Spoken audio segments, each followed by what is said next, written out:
따스한 햇살 그리고 설렘이 피어나는 봄. 라디오 서울과 함께 싱그러운 봄을 맞이하세요. 강혜신의 오늘의 미국.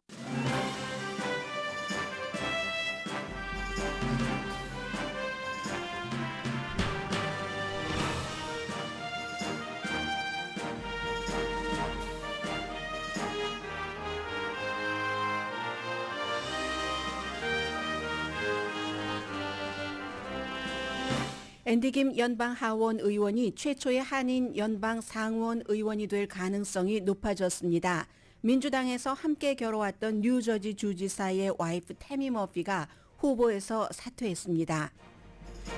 트럼프 전 대통령에게는 오늘이 두 가지 법정 케이스와 관련해 무척 중요한 날입니다. 첫 번째 케이스는 2016년 선거 직전 포르노 배우가 자신이 트럼프와 잠을 잤다고 폭로하려고 하자 돈을 주고 입막음한 형사사건 재판 날짜 케이스입니다. 두 번째는 사업 사기 사건 벌금 공탁금으로 오늘 아침 항소법원 판사는 앞으로 열흘 안에 벌금을 물라고 판결했습니다. 원래는 오늘이 마감이었기 때문에 트럼프 전 대통령에게는 부분적인 승리입니다. 리자 머코스키 공화당 연방 상원 의원이 자신은 트럼프에게 투표하지 않을 것이라고 밝히고 당을 떠날 수도 있다고 시사했습니다. 민주당과 공화당 의석 차이가 많지 않기 때문에 민주당에게는 굿뉴스입니다. 만약에 성사된다면 굿뉴스입니다. 모스코바가 미국에 지난 주말 발생한 컨설트장 테러 사건이 IS 소행이라는 주장을 재고하라고 촉구했습니다. 러시아는 우크라이나가 저지른 일이라는 주장을 한다는 게 분명해졌습니다. 캐런 베스 LA 시장의 홈리스 문제 해결 의지와 중간 성과를 뉴욕타임즈가 보도했습니다. 가장 큰 문제는 결국은 돈, 예산입니다. 사고가 잦았던 보잉사 CEO가 안전 이슈로 사임합니다. 연방 대법원이 낙태약에 대한 심의를 합니다. 대법원은 낙태약에 쉽게 접근할 수 있는 현재의 연방 정책을 철회할지에 대해 판결합니다. 유엔에서 가자지구 휴전안이 통과됐습니다. 미국이 안전보장이사회에서 내놓은 이 결의안에 반대하지 않았고 투표 결과가 나오자, 즉 미국이 반대하지 않자 이스라엘은 백악관 방문단 미국 방문 계획을 취소했습니다. 여러분 안녕하십니까? 오늘의 미국 강혜신입니다. 아주 이제 미국에서는 대통령이었고 대통령이 되려고 하는 트럼프 전 대통령이 여러 가지 사건으로 법정에 드나드는 장면이 하나도 어색하지 않습니다. 미국뿐만이 아니라 세계 각 나라에서 범죄 혐의가 있거나 이미 범죄인이거나 이랬던 사람들이 정치를 하는 케이스가 점점 늘어나고 있습니다. 이스라엘도 대표적인 케이스라고 할 수 있는데 아직은 지금 얘기가 나오지 않았어요. 허쉬머니에 대해서는 4월 15일에 재판할 예정이었는데 다른 사건보다 심각도는 덜할지 모르지만 전현직 대통령 가운데 유일하게 이제 형사 재판으로 재판을 받게 되는 그런 케이스니까 역사적이다. 이 정도로 말씀을 드려도 될 것 같고요. 2016년도였습니다. 스토미 데니에스라는 포르노 배우가 그 당시에 이제 당연히 트럼프 전 대통령은 유부남이었고 선거를 불과 얼마 남겨두지 않고 내가 그와 잠을 잤다. 그러니까 이제 그런 것을 언론과 인터뷰를 하려고 했습니다. 그런데 트럼프 전 대통령이 그 직전에 헐리우드 그 액세스라는 그 테이프 있잖아요. 유명하고 돈이 있고 하면은 여자들이 아무데나 막 만져도 괜찮다. 괜찮아 한다. 아무렇지도 않다. 이렇게 얘기를 했었던 때 지나고 얼마 안 됐기 때문에 이게 좀 선거에 트럼프 전 대통령 측으로서는 해가 되리라고 생각할 수 있었겠죠. 해서 당시에 이제 유한 회사 LAC를 만들어서 그 회사에서 돈을 그 여성에게 줬습니다. 그리고는 이걸 나중에 이제 법률 그 비용으로 처리를 했죠. 그게 마이크 코엔이라는 트럼프 전 대통령의 10년 픽서였던 변호사. 나중에는 이제 결별을 해서 이런 모든 일들에 다 증언을 하고 있습니다만 그 케이스에 대한 겁니다. 4월 15일에 재판할 예정이었는데 트럼프 전 대통령은 최근에 이제 검사팀에서 또 다른 자료를 엄청나게 많이 발표를 했습니다. 그러니까 이 케이스를 기각하든지 아니면 90일 연기해줘야지 된다. 이런 지금 얘기를 했고요. 거기에 대해서는 지금 재판부가 어떻게 판결을 내릴지는 모르겠습니다. 만약에 이 케이스의 경우는요. 뉴욕 검사가 트럼프 전 대통령이 다른 범죄를 은폐하려고 기록을 조작했다. 말하자면 이게 변호사 비용이었다 하는데 변호사 비용인 게 아니라 포르노 배우에게 돈을 준 거잖아요. 그런 것들을 검사가 증명할 수 있다면 그러면 그 중범에 대해서 유죄가 되는 거고 검사가 증명하지 못하면 또 이게 흐지부지 되는 건데 오늘부터 이제 배심원 선정이 있다고 하고요. 트럼프 전 대통령은 당연히 모든 그 혐의에 대해서는 무죄를 주장을 합니다. 판사가 4월 15일에 재판을 시작을 해라라고 판결할지 아니면 트럼프 전 대통령이 요청을 하는 것처럼 연기를 해줄지 그건 알 수가 없습니다. 지금 결과는 오늘 안으로 아마 나올 확률이 높은데요. 만약에 판사가 그냥 예정됐던 4월 15일 재판을 해라 하면은 트럼프 전 대통령은 이제 바빠지는 선거철인데 재판정에 앉아 있어야지 될 그럴 찬스가 굉장히 높아지고 있습니다. 그리고는 어찌 보면 더 중요하다고도 할 수 있는 게 역시 이것도 뉴욕입니다. 오늘 이제 두 군데의 뉴욕의 이 법적 문제가 트럼프 전 대통령이 걸려 있는데 뉴욕 검찰총장이 오늘까지였습니다. 이 그레이스 피리어드가 30일이 3월 25일이기 때문에 무슨 4억 5천 뭐 몇백만 달러에 대한 벌금 그러면 뉴욕은 110%를 한다고 하니까 공탁금 거는 것 항소할 때 그러면 이제 거의 이제 5억 달러까지는 아니지만 뭐 비슷하게 되는 거고 뭐 아들 것까지 다 합치면 뭐 5억 달러에 굉장히 가깝게 되는 거죠. 그런데 변호사는 돈이 없다라고 얘기를 했고 트럼프 전 대통령은 돈이 없어서 헐값에 뭐 재산을 부동산을 팔아야 될지도 모른다고 하다가 갑자기 또 금요일부터는 내가 손에 5억 달러가 있다 이렇게 얘기를 하고 있고요. 그리고 이제 금요일 아침에 트럼프 전 대통령의 트루스 소셜이라는 미디어와 또 다른 회사가 합병을 해서 트럼프 전 대통령이 횡재죠. 말 그대로 35억 달러 정도를 횡재를 했지만 그건 이제 주식 6개월 동안 팔 수 없는 거기 때문에 그것으로서 돈을 글쎄요. 누군가가 지금이라도 오늘 항소법원 판사가 열흘 안에 갚아라 했으니까 열흘 동안에 그걸 담보로 잡는다던가 대통령이 될 것 같아 해서 누군가가 돈을 주면 주는 것이고 아니면 아닌 것 아니면은 이제 뉴욕 검사가 트럼프 전 대통령의 자산 압류를 시작을 합니다. 준비는 지금 전부 돼 있다고 하고요. 트럼프 전 대통령에게는 굉장히 자존심도 상하고 무척 그 멘탈리 중요한 문제죠. 본인이 뉴욕에서 정말 성공한 사업가라는 것 때문에 대통령까지 했는데 이게 돈을 만약에 마련하지 못한다면 그러면 파산을 할지요. 파산을 이번에는 좀 어려울 것 같습니다. 왜냐하면 90년대, 2000년대 초에 파산을 많이 해서 엄청난 사람들에게 피해를 입히고 본인은 돈 피해를 입지 않았습니다. 그런데 이제 이번에는 새로운 합병이라든가 이런 문제도 있기 때문에 파산을 하기는 조금 어려운 형편이고요. 또 이게 거의 5억 달러뿐만이 아니라 공탁금 또 다른 이제 그 원고에게 1억 달러 정도를 배상을 해야지 되는 이진 캐롤이라는 컬럼니스트에게 그 돈 문제도 있고 돈에 굉장히 지금 쪼달리는 트럼프 전 대통령이 됐습니다. 아무튼 그래서 오늘 이 문제는 결론이 났고 그리고 그 포르노 배우와 잠자고 돈 주고 거짓말 치고 했었던 것에 대해서는 어떻게 될지 조금 봐야지 될 것 같은데 트럼프 전 대통령은 오늘 하루는 온통 선거 캠페인은 저 뒷전에 나가서 앉아 있겠죠. 전부 그 뉴욕에서 법정에서 있는 이런 문제에 신경을 쓰게 될 겁니다. 주말에요. 많은 일들이 중요한 일들이 있었습니다. 미국 정치계에서 루이지아나주에서 공화당 민주당 전부 예비선거가 있어서 민주당도 공화당도 바이든과 트럼프가 당선됐고 트럼프 전 대통령은 89% 이상 바이든 대통령은 86점 몇 퍼센트 반올림하면 87% 지지를 받아서 루이지아나주도 그 대의원이 위너 테이크스 올이기 때문에 47표씩 다 공화당 민주당 갖게 됐고요. 그런 게 있었는가 하면은 또 토요일 새벽 2시에 그러니까 연방정부 폐쇄 시한을 넘긴 거죠. 2시간이나 넘기고 나서 연방 상원에서도 70 몇 대 몇이었는데요.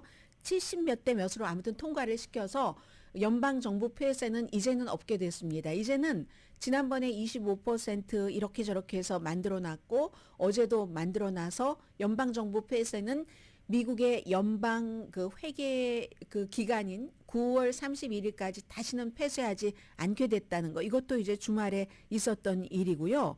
그리고 이제 오늘 아침에 어제였네요. 어제 그 CNN 방송과 인터뷰에서 리사 머코우스키라는 공화당의 보통 공화당보다 굉장히 온건한 엘라스카가 지역구인 연방 상원 의원이 나는 트럼프에게 본선거에서 절대로 투표하지 않는다. 그리고 지금 우리의 공화당이 트럼프 당이 된 것이 너무너무 나는 심히 유감이다라고 얘기를 했습니다.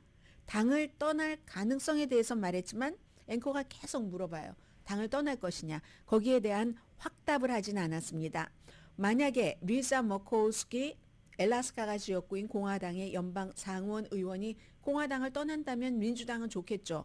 지금 그렇지 않아도 선거를 치르면 민주당이 한 3석 정도는 잃어버릴 수도 있는 위태위태한 위기거든요. 그런데 한 사람 공화당 의원이 공화당을 떠나주면 민주당에게는 굉장히 이제 좋은 일이 되죠. 그러나 리사 머코우스키 같은 사람은 원래도 트럼프 전 대통령에 대해서 굉장히 반기를 들었지만 공화당 내부에서 지금 상원에서도 트럼프 전 대통령에게 반기를 들고 이렇게 리사 머코우스키 의원처럼 본선거에서 그에게 투표하지 않겠습니다라고 말하는 사람 거의 없습니다. 지금으로서는 뭐 밋 럼니 정도라고 할까요? 미치 매코넬도 이젠 트럼프 전 대통령에게 무릎을 꿇고 말았으니까 공화당의 상원 원내대표요. 미치 매코넬은 노노노노노노 이렇게 얘기를 하고 그러나 이제 정치인에서 트럼프 전 대통령을 지지하지 않았다는 이유로 물러나거나 스스로 아니면 쫓겨나거나 한 그런 사람들 가운데는 트럼프 전 대통령에게 투표하지 않겠다는 사람 많죠. 무슨 뭐 리스 체니 같은 전 그 연방 하원 의원 그런 경우. 그리고 이제 이건 한인에게 너무 중요한 이슈입니다. 아마 특별한 일이 없으면 이변이 없으면 이민 역사 100년 넘어 만에 한인 연방 상원 의원이 탄생할 수 있습니다. 올해 11월 달에 41살에 뉴저지 3지구가 지역구인 앤디 김 3선 연방 하원 의원입니다. 결국은 어제 뉴저지의 주지사가 아주 인기 있는 주지사가 임기가 2년이나 남았는데 그것 때문에 민주당의 지도부가 전부 그 와이프가 이 예비선거 민주당 앤디 김 후보가 나간 연방 상원 의원 예비선거에 나간다고 하니까 민주당에서 쫙 그 태미 머피 그 주의 퍼스트 레이디에게 모였습니다. 남편 덕에 그렇게 모인 거죠. 물론 남편이 선거운동을 할 때는 선거기금 엄청 많이 모으고 했었던 사람입니다. 그런데 결국은 어제 이제 나는 후보를 사퇴한다라고 얘기를 했는데 유권자 지지를 못 받은 겁니다. 뭐 가장 최근에 여론조사 결과 한 12%포인트나 떨어지고 뉴저지주는 예비선거가 6월 달에 치러집니다. 그리고 점점 더 많은 민주당에서 지금은 이제 그 민주당 주지사의 그늘 때문에 와이프를 지지하긴 하지만 구태여 그러지 않아도 되는 사람들은 점점 앤디 김 3선 의원 쪽으로 다가가고 있거든요. 그래서 이제 어제 본인이 사임하겠다라고 태미 머피 후보가 얘기하면서 매우 지금 분열적이고 부정적인 캠페인들이 있고 계속 본인이 앤디 김과 경쟁을 하는 것은 그 같은 분열과 부정적인 그런 것만을 높일 뿐이다. 좀 아쉽기는 합니다. 일단 뭐 물러난다 하면 아유 뭐 이게 뭐 안 돼서 물러난다 하면 되지 쿠테어 앤디 김을 뭐 분열적이고 부정적인 캠페인을 한다고 꼭 꼬집어서 또 이렇게 태미 머피라는 후보가 얘기를 합니다. 그리고 본인은 앤디 김을 지지한다고는 하지 않았습니다. 다만 바이든과 다른 민주당 의원들 당선에 힘쓴다. 시간이 지나면 지지할 수 있겠죠. 그리고 지지를 해야지만 되겠죠. 그래야 또 이제 남편의 2년 남은 의정 활동도 원활하게 될 수 있겠고 그러나 사람은 전부 감정이 있기 때문에 지금으로선 너무 억울하겠죠. 본인이 남편이 정치인을 하고 있지만 뒤에서 자금 모으고 얼마나 내가 많은 일을 했는데 내가 뭐 정치를 안 했다 뿐이지 정치인이나 다를 바가 뭐가 있어? 라고 생각할 수도 있겠죠. 그런 서운한 마음에 그랬는지는 모르겠습니다만은 일단은 지금으로서는 앤디 김 후보를 지지하진 않았습니다. 아마 민주당에서 어느 정도의 설득이 있지 않았는가. 제가 뉴욕타임스의 오늘 기사를 읽으면서 느꼈던 그 촉이라고 할까요? 그건 그렇습니다. 어제 이제 민주당 그 지도부와 2시에 만나고 그리고 나서 그 이후에 최종 결정을 한 겁니다. 이 태미 머피 씨는 58살이고요. 정치 경험은 전혀 없고 게다 대고 또 10년 전에는 공화당으로서 유권자 등록을 했었거든요. 그런 점들. 그에 비해서 앤디 김 연방 하원 의원은 이 지역이 지금 밥 메넨데스라는 아주 중진 민주당 연방 상원 의원이 뭐 이집트, 터키 이런 데 뇌물을 주고 받고 정보를 흘리고 뭐 정보관계위원회의 위원장이었는데 그런 점으로 인해서 이제 생긴 문제잖아요. 이 밥 메넨데스 의원은 목요일에 본인이 민주당 예비선거에는 안 나간다고 했습니다. 6월 4일. 그러나 무소속으로 출마할 수는 있다고도 얘기를 했는데 어쨌든 이 지역구에서 앤디 김은 첫 번째 코리안 아메리칸 연방 상원 의원이 될 수 있게 되는 겁니다. 연방 하원 의원과 연방 상원 의원은 그 뭐라고 할까요? 아우라라고 할까요? 이런 것이 비교할 수 없을 정도인 겁니다. 지금 이제 41살로 3번 임기를 했고요. 이 앤디 김 의원은 태미와 나는 이 선거가 너무나 결정적이라는 것에 동의를 합니다. 상원은 여전히 민주당이 컨트롤을 해야지 되고 단합이 결정적인데 뉴저지의 민주주의를 위해서도 그렇고 아주 위험한 트럼프의 아젠다에 대항하기 위해서도 우리가 이 자리를 지켜야지 됩니다. 라고 얘기를 합니다. 앤디 김 의원은 그동안 그 밥 메넨데스 연방 상원 의원에 그 기소되고 막 본인은 지금 무죄를 주장하고 있지만 16개 혐의인가 그렇죠? 그런데 막 금괴도 나오고 돈 캐시도 나오고 자동차도 선물 받고 했잖아요. 그래서 이제 그런 문제가 터지자마자 바로 후보로 나온다라고 얘기를 했고 그리고 상당히 굉장히 온화한 사람으로 성품으로 알려져 있지만 정치를 할 땐 적극적일 때는 적극적입니다. 그래서 얼마 전에도 민주당이 전부 이 태미 머피 후보에게 몰려서 투표 용지도 태미 머피에게 유리하게 만들어 놓고 하니까 이걸 고소를 했잖아요. 지난주에 그 바쁜 틈에 1시간 넘게 법정에서 그 투표용지를 왜 다시 바꿔야지 되는가에 대해서 청문회에 참석해서 본인의 주장을 얘기를 했습니다. 아마도 그 짐작하건대 왜냐하면 여러 가지 뉴스들을 쫙 속내를 보고 나서 짐작하건대 판사는 앤디 김 의원이 요구하는 대로 들어줄 것 같습니다. 그런데 여기 하나의 문제가 생기죠. 민주당으로선 앤디 김 의원은 상원 의원이 될 가능성이 굉장히 높아졌지만 밥 메넨데스 연방 상원 의원이 민주당 예비선거에는 안 나가지만 무소속으로는 출마할 가능성을 열어뒀습니다. 만약에 그가 무소속으로 나간다면 표가 갈리잖아요. 메넨데스 표와 앤디 김 표. 이런 식으로 갈리기 때문에 공화당에 유리할 수가 있죠. 저는 밥 메넨데스 의원이 구태여 무소속으로 나가서 민주당의 의석을 잃어버리게 둔다면 민주당이 굉장히 지도력이 없는 것이라고 생각을 합니다. 아마 그런 일이 물론 본인의 결정이죠. 선거에 출마하고 출마하지 않고는. 왜냐하면 재판은 여름에 시작되겠지만 그때 판결이 나온 건 아니니까. 그래서 아마 그 정도는 민주당 지도부에서 막지 않을까. 이거 공화당 의석을 가져오는 것도 아니고 민주당 의석을 지키는 것이기 때문에 이 밥 메넨데스 의원, 앤디 김 의원, 이제 그 태미 머피는 사라졌고 미국에서 최초로 연방 상원 의원이 탄생할 가능성이 굉장히 높은 2024년 즐거운 한 해입니다.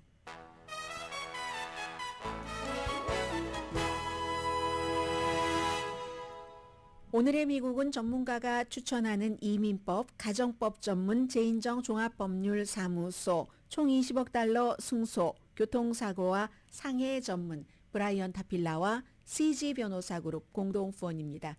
주말에 너무너무 많은 시간을 제가 그 하나의 이슈를 들여다봤습니다. 이렇게 이제 뉴스하는 사람들은 어떤 일이 발생했을 때 쭉 들여다보면서 그 배경이라든가 여러 가지 몰랐던 것도 알게 되고 때로는 그리고 알았던 것도 더 다져가게 되고 하는 건데요. 저의 개인적인 경험을 말씀드리자면 모스코바 컨설트장에서 발생한 그 테러 사건은 굉장히 많은 것을 사실은 보여줍니다. 제가 한국 보도도 보고 미국 보도도 보면 한국에서는 이상하게요. 블라디미르 푸틴에 대해서 굉장히 그 뭐라고 하나요? 동정적인 게 아니라 약간 추앙하는 것 같은 그런 분위기도 있어요. 그래서 러시아를 그런 후진 국가처럼 취급을 한다. 푸틴이 뭐 그렇게 아무것도 근거 없는 얘기를 하겠느냐 뭐 이런 얘기를 많이 하는데 사실은 제가 미국 언론, 한국 언론 그 밖에 이제 다른 나라의 언론들을 쭉 보면 대강의 그림은 나오거든요. 잠시 뒤에 전해드리고 이거는 이제 그 러시아도 굉장히 이민 문제 또 이제 중앙아시아 이민자들 문제 뭐 다 아프가니스탄이니 뭐니 그런 데들이 수 있잖아요. 거기가 또 뭐 아이시스 같은 데가 많은 곳이고 그래서 그러한 이제 뉴스로 그냥 단발적으로 전해드리면 여러분께나 저에게나 시간 낭비일 수가 있는데 이 사건으로 좀 여러 가지를 자세히 좀 들여다보겠습니다.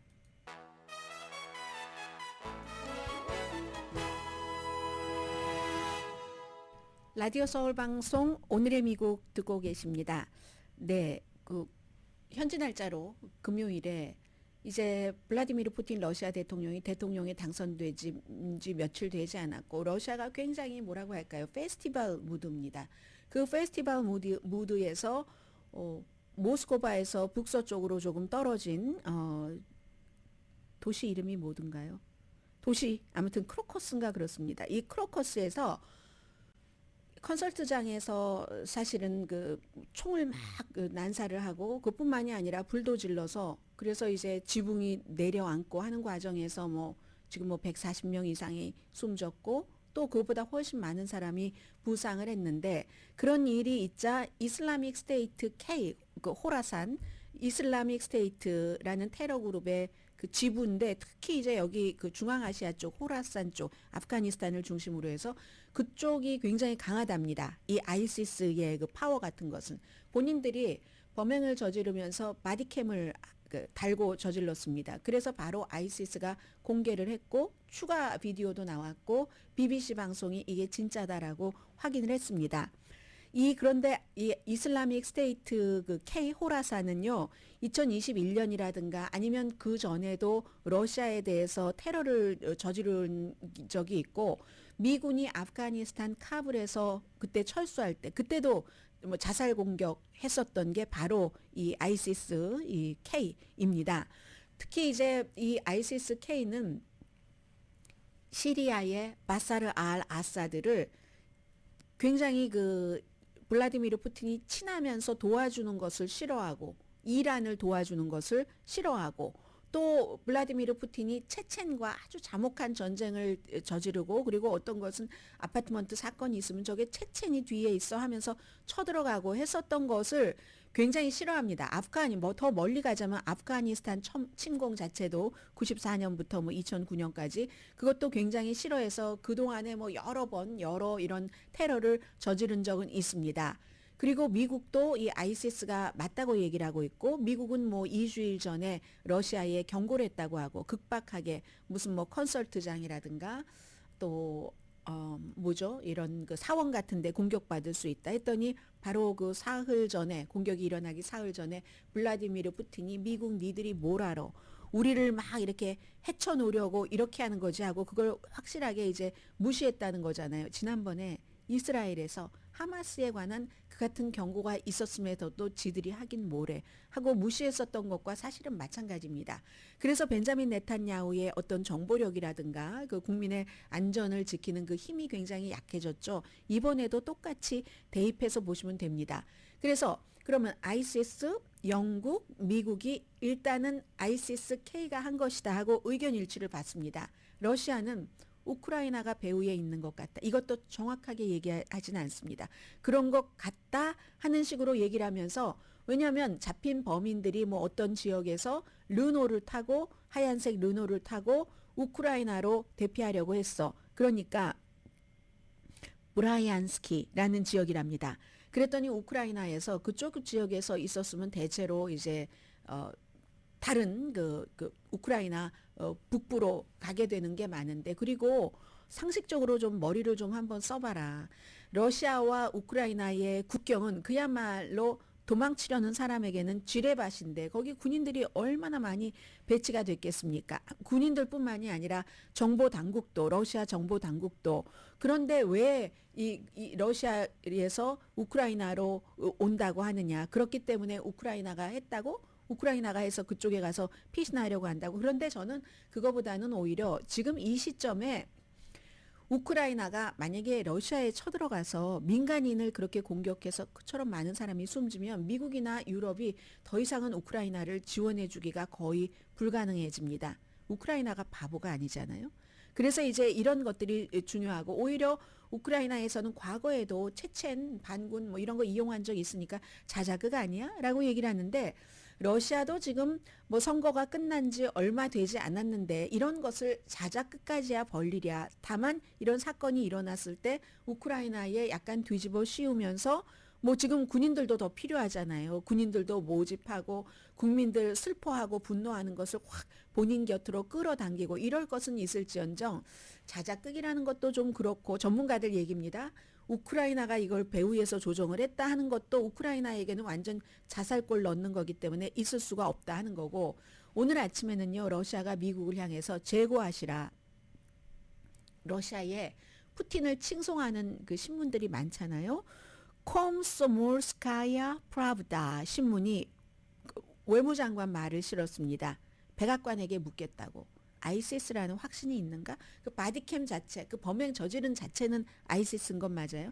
다시 생각하지 않겠는가? 이런데 일단 4명이 체포됐습니다. 법원에서 빨리도 했어요. 유죄를 인정을 했고 타지키스탄 사람들입니다. 그럼 러시아의 남쪽, 러시아로 볼 때는 약간 이제 서남쪽이라고 할 수 있죠. 아프가니스탄 그 옆에 있는 나라가 바로 그 타지키스탄이니까요. 또 오른쪽으로 가면 몽골 있고 중국 있고 하는 그런 곳에서 그 출신인 겁니다. 이 4사람.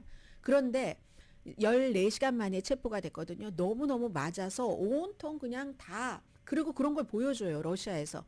이렇게 강력하게 대처해 하는 것을 보여주고 싶어서 그렇죠. 귀도 막 잘려지고 뭐 그걸 먹으라고 했다고 하고 중간에 뱉고 엄청나게 많이 심지어 4명 가운데 1명은 휠체어를 타고 등장을 했었어야지만 됐거든요. 그래서 전문가들이 얘기할 때는 전기 고문도 한 것 같다 이렇게 보고 있고 그리고 뭐 귀뿐만이 아니라 눈이 안 보이는 그런 그 용의자도 있는 거고 이제 여기까지가 이제 사건입니다. 지금부터는 제가 하나의 기사를 전해드리겠습니다. 이 기사는 보니까 이 아이시스와 러시아 그리고 지금 블라디미르 푸틴의 엉거주춤하게 우크라이나를 비난하는 것과 미래는 어떻게 될 것인가 이런 것들이 나와 있어서 기사를 소개를 해드렸는데 블라디미르 푸틴은 우크라이나를 비난하는 작전을 시작했다. 클렘린은 크로커스 시리얼 비극을 기회로 사용할 감을 잡았다. 거기서 딱 기회로 사용을 하겠다는 겁니다. 푸틴은 빅토리를 좋아하는 남자다. 그런데 항상 완전하게 준비된 매너로 기획된 선거에서 승리를 하고 나서 컨설트를 열고 그리고 이제 어떤 빅토리 연설을 했고요. 아이스하키 게임을 했고 그런데 이 독재자 푸틴은 이코노미스트의 표현입니다. 스케줄 없이 하는 것은 조금 두려워한다. 스케줄이 없으면 스케줄 이시는 기자회견에도 막 4시간 5시간 쭉 본인이 혼자 얘기하잖아요. 스케줄 준비해서 준비하지 않은 스케줄 없이는 그냥 무대에서 사라져버린다. 이게 이 사람의 특징이라는 거예요. 2000년도에 5회 그 코스크 잠수함 비극이 있었죠. 2004년도에 베슬란 학교 여기는 막 학생들 180 몇 명이나 인질로 잡고 나중에 다 숨졌잖아요. 그리고 지난해 생각해 보시면 그 예브게니 프리고진 용병대 모스크바까지 쫙 용병 끌고 올라가고 했었던 그 용병들이 모스크바로 막 등장하고 할 때도 등장하고 그 이후에도 모스크바 가기 뭐 200km 전인가 멈췄다고 하잖아요. 한동안 푸틴은 등장하지 않았습니다. 그리고 짧은 스테이트먼트를 우크라이나가 배후에 있는 것 같기도 하고 아이시스 얘기는 쏙 빼고 하는 그 짧은 스테이트먼트를 내는데도 이 시리얼 사건이 있고 19시간이 지나고 나서 그랬다는 겁니다. 준비된 건 쫙 나가서 쇼를 하는데 준비되지 않은 데는 푸틴은 다니지 않는다 하는 겁니다. 그래서 등장에서는 우크라이나가 용의자를 피신하도록 문을 열어줬다. 이렇게 얘기를 하고 있고 11명 지금 구금됐다고 하고요. 그런데 직접 우크라이나 책임이라고 확실하게 얘기하지 않습니다. 푸틴이 지금 뭐 한국 언론은 거의 우크라이나 책임이라고 하는데 그렇게 확실하게 얘기하진 않거든요. 애매모호하게 얘기를 하는데 이슬라믹 스테이트는 우리가 했다고 비디오까지 공개해도 여기에 대해서 말하지 않고 왜 그럼 푸틴은 우크라이나를 비난하는 작전을 이미 시작했으면서도 지금으로서 확실하게 우크라이나야 라고 비난하기를 꺼려하는가. 미국 정보가 갖고 있는 정보가 두려워서 그렇답니다. 푸틴이 만약에 이거 우크라이나가 다 지시해서 한 거야. 이렇게 똑 떨어지게 얘기를 해놨는데 미국이 그와 반대되는 정보를 갖고 있으면 그럼 어떻게 됩니까? 그렇지 않아도 대응에 실패한 게 있는데 공격받기 사흘 전에 미국이 얘기를 해줬더니 이거 협박이다. 뭐 러시아가 그 정도 뭐 허술한 나라가 아니야 하고는 지금 공격을 받은 거잖아요. 그러니까 지금도 미국이 뭘 갖고 있지? 어떤 패를? 이건 이제 푸틴이 두려워한다는 겁니다. 분명히 이번 공격은 푸틴과 러시아 정보국에 타격을 준 것은 사실이죠. 프리고진의 그 모스크바 진격대와 마찬가지로 지금 거의 140명 넘는 사람들이 그렇게 숨진 것은 그 러시아 사람들에게 영원히 잊혀지지 않을 겁니다. 표현의 자유가 그다지 많지 않기 때문에 무슨 어쩜 이렇게 안보에 허술했어 이런 비난 같은 것을 하지는 못하지만 했다가 뭐 체포되게요. 그래서 하지는 못하지만 러시아 사람들에게 잊혀지지 않는 게 예를 들면 일부 피해자들은 총격이 발사되고 몇 분 만에 숨졌습니다. 그런데요. 대부분은 불을 질렀잖아요. 불로 인한 질식사, 연기로 인한 그런 것이었고 또 지붕이 무너졌을 때 200명 이상이 그 안에 그 홀에 있었습니다. 긴급 구조대가 등장했을 때 화장실 한 군데에서 28명의 시신이 나왔고 전체 가족들이 막 함께 숨어 있다가 막 어머니들이 아이들 위해서 아이들을 감싸고 이런 것. 이거 무능한 러시아의 보안인데 이 대응도 왜 그랬을까? 시간이 그렇게 많이 있었는데 왜 처음에 총 맞아서 숨진 사람은 그렇다고 하고 그 당시에 그 컨설트장에 200명 경비대원이 있었다고 하거든요. 200명인데 그 200명 가운데는 러시아예요. 중앙아시아 이민자들도 많고 미국과 똑같습니다. 그런 사람들이 너무너무 작은 돈을 받고 러시아 사람들이 하기 싫어하는 청소하고요. 그리고 건축 같은 것도 뭐 건축 노동자를 하는데 최저임금만 받고 하거든요. 그래서 어쩌면 이 경비원들이 굉장히 아이시스라든가 이런 그 과격한 테러리스트들을 잘 대해본 사람인데도 왜 200명이나 있었는데도 현장에서 대응이 그 정도밖에 안 됐지? 이런 것도 그 일부러 그런 사람들이 도망가기를 바랬던 것 아니야? 이런 그 추측이나 음모는 거기서 나오는 겁니다. 살인자가 살아남기를 희망하는 것처럼 보였다는 것. 이게 굉장히 특이한 거죠. 그렇기 때문에 뭐 우크라이나 쪽에서는 러시아 기관의 일부가 테러에 가담했을 수 있다는 음모론이 나오는 거죠.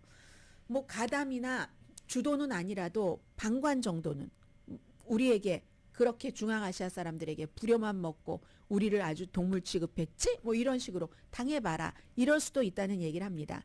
이슬라믹 테러 그룹 그동안 굉장히 러시아에도 인종 편견, 인종 차별이 많고 인종 긴장이 많잖아요. 그렇기 때문에 얼마 전에 그 시베리아 감옥에서 숨진 바로 그 알렉세이 나발리도 그 젊었을 때 인종 차별적인 발언을 하고 그게 러시아의 전체적인 그 분위기니까 그런 게 있는 거죠. 심지어요. 지금 용의자 4명의 조국인 그 타지키스탄 이민자만 하더라도 800만 명이 있답니다. 물론 비공식 집계입니다. 항상 이 사람들은 경제에서 낮은 곳에서 돈 조금 받고 일하니까 인종 그 긴장이 항상 올라가고 그래서 2월 29일에 푸틴이 국정연설할 때 러시아가 다인종 사회다 하는 것을 정말 오랜만에 강조를 했습니다. 그러니까 러시아가 다인종 사회인데 무슨 다른 인종들이 이랬어 하는 것을 비난하기보다는 우크라이나가 그랬어 하고 비난하면 뭐 모병도 조금 하고 그 국민들의 애국심도 조금 끌어내리고 그럴 수 있다는 얘기들을 합니다. 전에도 이런 공격이 있을 때마다 푸틴은 그의 그 파워를 조입니다. 항상 파워를 조이죠. 심지어 뭐 프리고진이라는 용병대의 한 그런 사람은 하늘에서 떨어뜨려 버렸잖아요. 비행기에서. 그래서 이번에도 클렘린은 이 공격을 이용할 게 분명하다. 국내에서 조이기. 그러니까 충성스러운 그 부하들은 테러에 대해서 그 사형을 유예했는데 이거 사형시켜야지 돼. 이런 얘기를 하고 있고 우크라이나를 비난함으로써 선동 그 가치 충분히 활용을 하고 이민자를 너무 많이 비난하면은 경제적으로 위험이 되니까 그걸 조금 낮추고 한다는 얘기입니다. 그리고 이런 모든 것들을 클렘린과 연결된 언론이 다 만들어줍니다. 만들어줘서 무슨 뭐 지금 이제 그 러시아 내부의 그 정보국이요 FSB 같은 경우가 굉장히 소셜 미디어 활동을 활발하게 한다고 하거든요. 가짜 뉴스 대체적으로 우크라이나를 비난하면서 미국과 영국. 그런데 나중에 이 이코노미스트는 맨 마지막에 곧 프랑스도 비난할 것이다. 왜냐하면 처음에 이 용의자들이 우크라이나 쪽인지 아닌지 모르지만 우크라이나 쪽으로 간다고 비난을 하지 않았는가. 하얀색 르노에 타고 르노가 프랑스 자동차잖아요. 그래서 곧 프랑스를 비난할 것이다. 지금은 우크라이나지만 우크라이나였다가 미국이었다가 영국, 프랑스까지. 지금 프랑스의 임마누엘 마크롱 대통령이 비상사태 긴급 보안 같은 거 철저히 하자는 것을 발표를 했습니다. 멀리서 이렇게 러시아에서 이 같은 사건이 일어나면 뭐 프랑스뿐만이 아니라 모든 나라의 긴장감이 굉장히 높아집니다.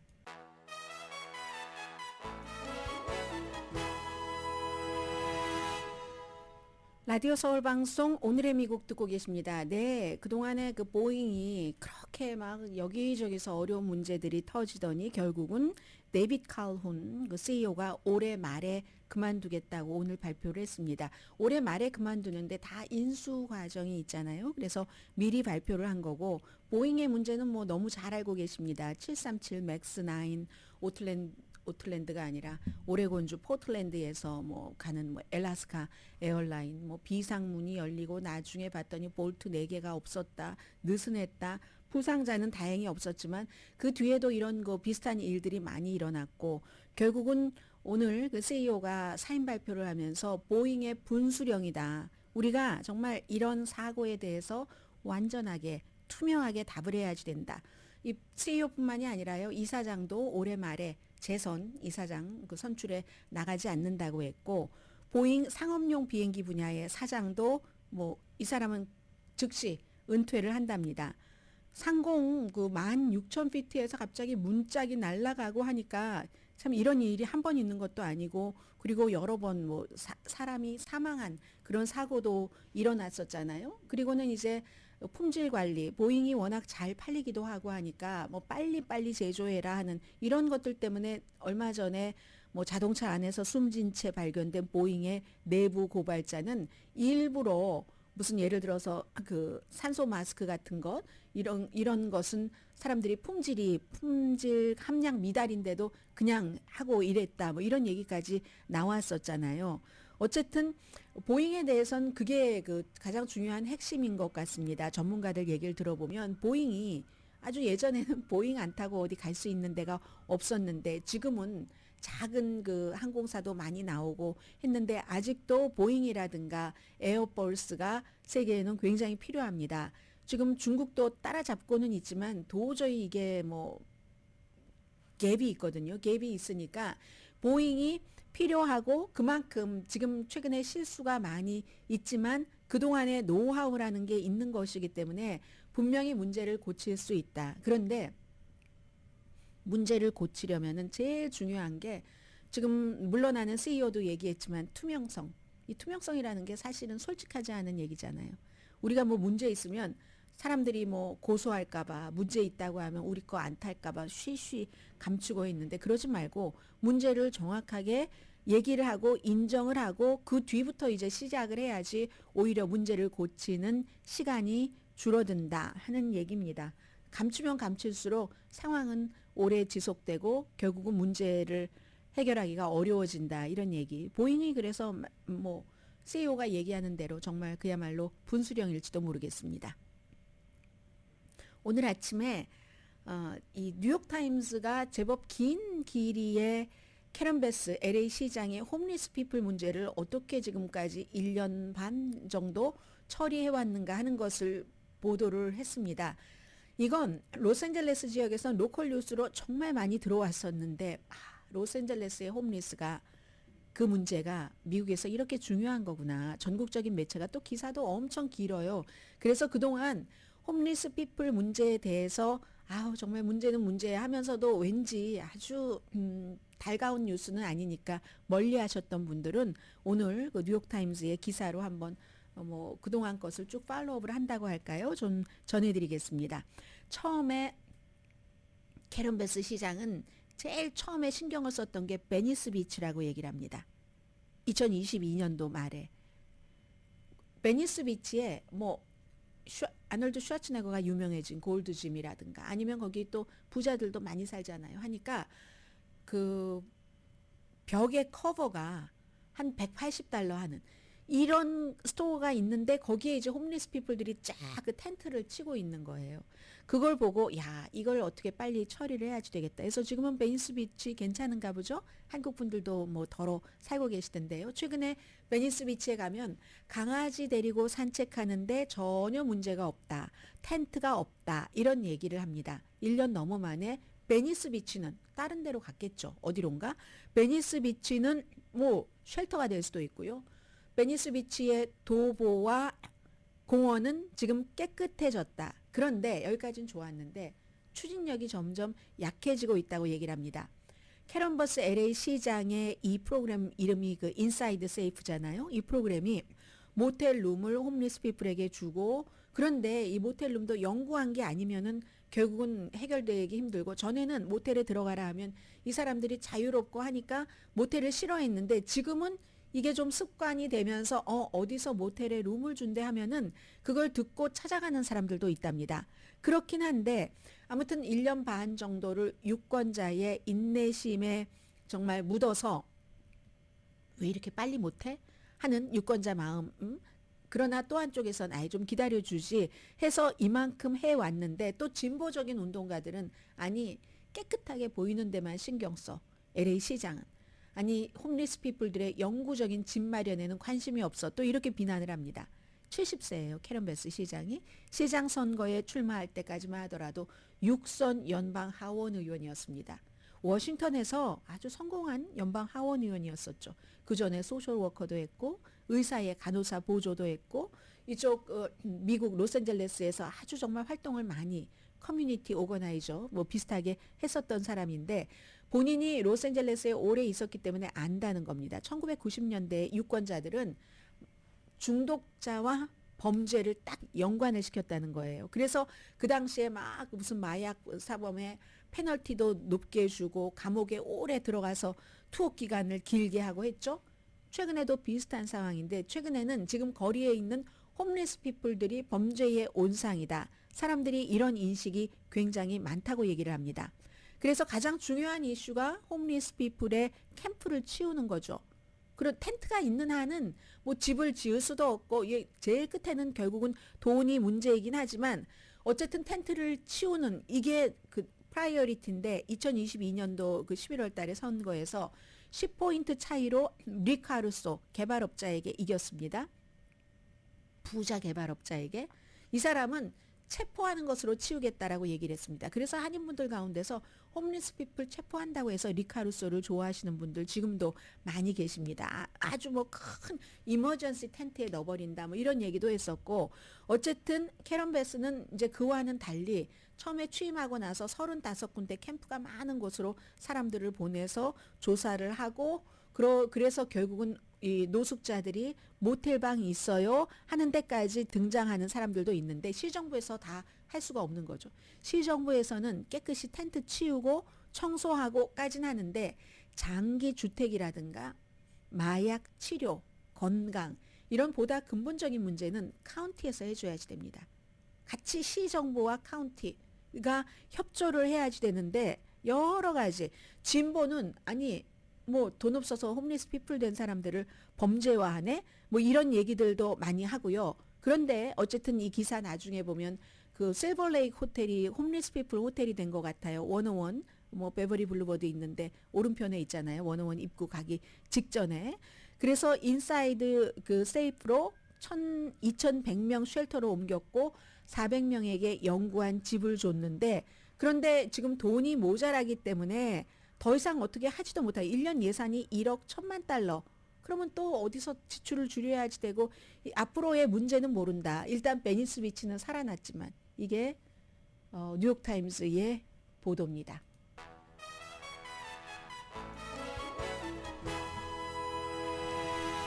라디오 서울 방송 오늘의 미국 듣고 계십니다. 네, 오늘 이제 연방 대법원이 낙태약에 대한 심의를 합니다. 낙태약에 쉽게 접근할 수 있도록 최근에 이제 연방 대법원이 낙태를 좀 어렵게 하자 그 같은 그 정책을 만들어 놨는데, 그런데 이제 이 연방 대법원이 다시 이걸 검토하면은 낙태약이라는 게 그 잘 알려진 미페 그 프리스톤이라는 알약이죠. 이 알약이 효능도 괜찮고 안전하다 하는 것이 계속 나오고 있어도 지금 이제 이런 의료진들 가운데서도 낙태약 안 돼라고 생각하는 사람들도 있고 하니까 정치적인 시각도 그렇고 해서 지금 다시 검토를 한다는 겁니다. 산부인과 학회에서는 이 정책을 좀 이 미페 프리스톤을 쉽게 살 수 있고 임신 말기까지도 쓸 수 있도록 하고, 그리고 또 뭐가 있었죠? 코비드 때 어떠한 그 직접 그 의사가 처방하는 것이 어떤 온라인 처방 같은 것도 가능하도록 하고, 그런 것을 다시 없앤다면은 이것도 문제가 될 수 있다. 그리고 이게 또 다시 선거 이슈가 될 수 있는 거고요. 오늘의 미국은 전문가가 추천하는 이민법, 가정법 전문 재인정 종합법률사무소 총 20억 달러 승소, 교통사고와 상해 전문 브라이언 타필라와 CG 변호사 그룹 공동 후원이었습니다. 10시에 브라보 마이 라이프 방송됩니다. UN 안전보장이사회 약간 혼돈하실 수 있는데요. 지난주 미국에서 발의했던 것과 UN 안전보장이사회 10개국이 상임이사국 5개국 말고 10개국이 여기 한국 포함됩니다. 알제리, 모잠비크, 일본, 슬로바니아 이런 나라들이 가자 지구에서의 즉각적인 휴전을 촉구했습니다. 그런데 미국이 이번에는 반대하지 않았거든요. 지난번에 미국이 발의한 것에 대해서는 중국과 러시아가 위선이다 하면서 반대를 했었잖아요. 그래서 이거는 통과됐고, 그러자 이스라엘이 너무 미국에 화를 내면서 백악관에 방문단을 보내기로 한 것을 미국이 이걸 기권했다고 바로 철회를 해버렸습니다. 강혜신이었습니다.